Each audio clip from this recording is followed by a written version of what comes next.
Ciao ragazzi, oggi è il 17 luglio e penso che sia una delle uniche rare volte nella vita in cui sto facendo un video adesso che pubblicherò oggi o domani, cioè senza che sia stato fatto con 72 mesi di anticipo. Bentornati in questo maledetto caldissimo luglio assurdo dove l'aria condizionata va a palla per il cazzo, perché tanto non si rinfresca un grado, maledizione. La domanda è come cazzo fa piacervi l'estate? Ma vabbè, detto questo, video velocissimo, sto lavorando, come avevo già scritto su altri social nei giorni scorsi, ai test di Sensei 251 con WordPress 6.3 che verrà rilasciato a quanto pare l'8 di agosto, salvo ovviamente diverse indicazioni o salvo che non cambi qualcosa strada facendo. Allora, cosa dobbiamo aspettarci da WordPress 6.3? Beh, sono andato a fare una spulciata perché obiettivamente da quella che è l'installazione della piattaforma non è che si capisce ancora tantissimo, però indicativamente stiamo lavorando moltissimo sul full site editing, che dovrebbe, questa fase qua dovrebbe andare a chiudere anche la fase Gutenberg, ok, dove il full site editing dovrebbe essere a bomba al 100% di quelle che sono le potenzialità che hanno messo sul piatto per andare a gestire i blocchi e i siti con questa tipologia di situazione. Questo ancora non lo so perché non mi piace il full site editing. Comunque alla fine mi sono dimenticato di dirvi di iscrivervi al canale, quindi iscrivetevi al canale, lasciatemi degli input nei commenti, mettete un like se il video vi piace,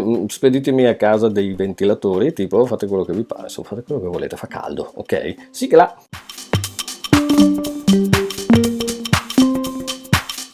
Bene, allora questo qui è WordPress 6.3, anche se andiamo a vedere obiettivamente da backend non è che sia cambiato tantissimo, cioè non ho visto robe scrause strane eccetera eccetera eccetera. La cosa che mi era sfuggita dai test che faccio abitualmente sui temi è che ho visto apparire delle nuove demo all'interno delle strutture per il team unit test di WordPress, quindi queste qua mi erano proprio sfuggite, molto carine perché oltretutto aiutano a capire bene alcune dinamiche che sono presenti nei nuovi blocchi. Soprattutto l'unica cosa che ho visto è stato il blocco il blocco gruppo, che adesso ha la possibilità di aggiungere margin padding, o magari c'era anche prima, non me ne sono accorto, ok, perché uso pochissimo quelle robe lì e molto lavoro con le mie classi e con il mio CSS, però di fatto insomma mi pare che ci sono tutta una serie di situazioni. Infatti ci sono gli spacing preset che si possono vedere qui, che se vado ad aprire si dovrebbero vedere qua, vedete che ci sono tutte queste spaziature che sono andati ad inserire all'interno della struttura gestibili attraverso direttamente il blocco gruppo. Poi vabbè, man mano che andate avanti, insomma, se usate FSE scoprirete usando i blocchi, ma anche io andando a gestire i vari blocchi per la costruzione dei siti che faccio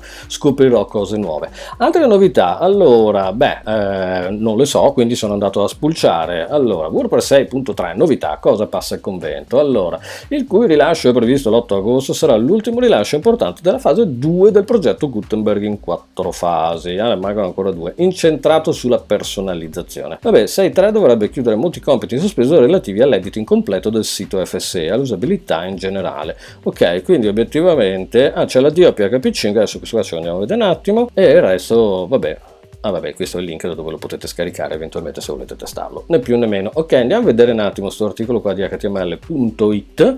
Versione, ci sarà anche l'abbandono del supporto PHP 5, grazie al cazzo, stiamo parlando di 15 anni fa e passa. Ok, però infatti, come avevo già scritto, prevedo una bella miriade di siti che comunque si basano ancora hanno il server ancora qui, cioè trovo siti che hanno PHP 5.4 attivo per ovvi motivi, perché nessuno ha mai aggiornato e appena tocchi qualcosa esploderebbe tutto, quindi obiettivamente anche lì sarà un po' da ridere. Allora, avremo modo di parlare di nuove funzionalità. Release candidate sì, è stata rilasciata. Da abbandono definitivo PHP 5 mi sembra che sia inevitabile, considerando che comunque anche PHP 7 è deprecato, direi che obiettivamente era il minimo sindacale. Quindi addio PHP 5, miglioramento delle prestazioni, maggiore livello di sicurezza, WordPress 6.3 sarà compatibile con PHP 7, questa mi sembra un'ottima notizia, e le uniche relative supportate PHP 8.1, PHP 8.2. Tra parentesi, infatti ho aggiornato il server anche io, quella installazione di WordPress 6.3 che vedete gira su PHP 8.2 tranquillamente, perché sto usando MAMP con la 8.2.0. Poi la gente mi chiede perché uso ancora MAMP. Cazzo non so, mi piace, cosa ve devo dire? È come quelli che mi dicono perché usi Yoast. Mi piace di più di Rankmat, che cazzo devo farci?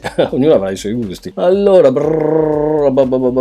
media di produzione, controllare l'upgrade, va bene, ovviamente. Verificate prima di aggiornare in che versione di PHP è il vostro server. Per quanto riguarda i plugin, è lì, so cazzi e mazzi, perché se avete il sito che gira su 5-6, cioè tipo plugin come Yoast ad esempio, so che comunque non gira più se non hai almeno la 7 punto qualcosa, ok? Quindi obiettivamente attenzione a tutto quello che aggiornate, bisogna fare gli aggiornamenti con calma. Va anche da sé che se avete un sito che gira su PHP 5.4, 5.6, ragazzi, cioè è ora di rifarlo, quel sito lì ce l'avrete online da 10 anni come minimo, ok? È una casistica che tra l'altro, per cui ho fatto un preventivo giusto l'altro giorno, ergo vi consiglio di rifare il sito. Nel caso info@simoneballesin.com, contattatemi per un preventivo gratuito, va che ben, ok? Poi cos'altro abbiamo qua? Niente? Niente, guardate, se volete c'è Apple Watch SE, la mia rifatto sui denti, non cazzo. Ok, basta, questo è quanto. Diamo una sbirciata di qua al volo. Qui non c'è niente di nuovo da vedere, quindi direi che obiettivamente le paginette sono sempre le stesse e il mio tema regge una meraviglia.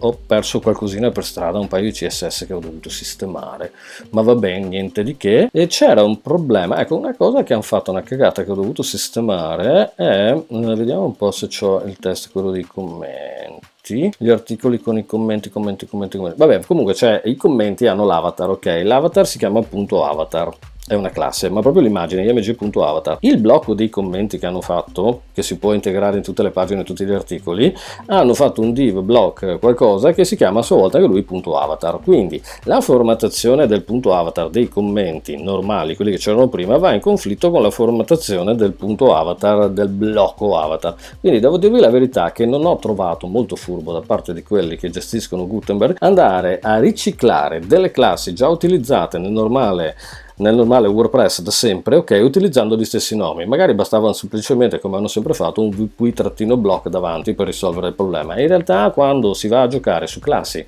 già utilizzate, già note, crei dei problemi a quelli che sviluppano i temi, che sia uno come me che sviluppa temi custom, ma che sia anche chi vende i temi, perché si ritrovano di fronte a problematiche dettate dal fatto che non è stato tenuto conto che quelle determinate classi vengono già utilizzate da moltissimo tempo. Vabbè ragazzi, se avete modo poi di provare anche voi la fase beta e volete lasciarmi dei feedback, i commenti sono lì. So che questo video qua avrà vita breve perché non frega un cazzo a nessuno delle nuove release e dura il tempo che trova, ma mi andava anche di tappare un attimino il buco visto che non sto pubblicando praticamente niente. Quindi adesso mi faccio una doccia e mi rimetto al lavoro sperando che le temperature migliorino, ma so già che non succederà. Noi ci vediamo alla prossima ragazzi, grazie mille per aver seguito questo video. See you next time guys.